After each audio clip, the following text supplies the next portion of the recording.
కరీంనగర్ జిల్లాలోని మొగ్దంపూర్ గ్రామంలో ట్యాంకర్లతో నీళ్లు కొనుగోలు చేసి ఎండిపోతున్న పంటను కాపాడుతున్నాడు అంజయ్ అనే రైతు. ఎకరంన్నర భూమిలో వరి సాగు చేస్తున్నాడు. కెనాల్ వాటర్ రాకపోవడంతో పొలం ఎండిపోయే పరిస్థితుల్లో ఉందన్నారు రైతు.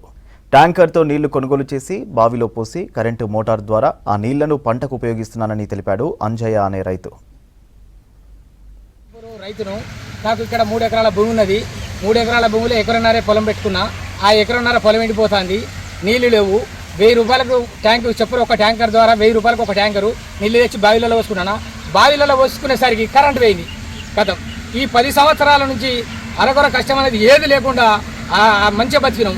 ఇప్పుడు ఏదైతే ఈ 6 నెలల బట్టి మొత్తం వాటర్ అడగంటిపోయినాయి, కరెంటులు ఉండలేవు, నీళ్లు అనవరవసరం అవుతున్నాయి. దేశానికే వెన్నెముక రైతు అంటారు. మరి రైతే ఈ పరిస్థితులను అడిగిపోయినాక, మరి రైతే పండిన పంట ఎండిపోయినాక మరి రాజకీయ నాయకులు ఏం చేస్తారు? ఈ కెనాల్ నీళ్ళు ఇడవడం లేదు, కరెంట్ ఉండడం లేదు. ఏంది ఈ పరిస్థితి? మరి లిఫ్ట్ ఇరిగేషన్ అంటారు, అవి అంటారు, ఇవి అంటారు. రాజకీయ నాయకులు వాళ్ళ లొల్లిలకే సరిపోతుంది, కానీ రైతును పట్టించుకునే రాజకీయ నాయకుడు లేడు. కాబట్టి ఇక మాకు ఇది జరుగుతుంది. దయచేసి రాజకీయ నాయకులు ఫస్ట్ రైతుల కోసం ఆలోచించండి. రైతులు బతుకుతూనే దేశంలో అందరూ బతుకుతారు.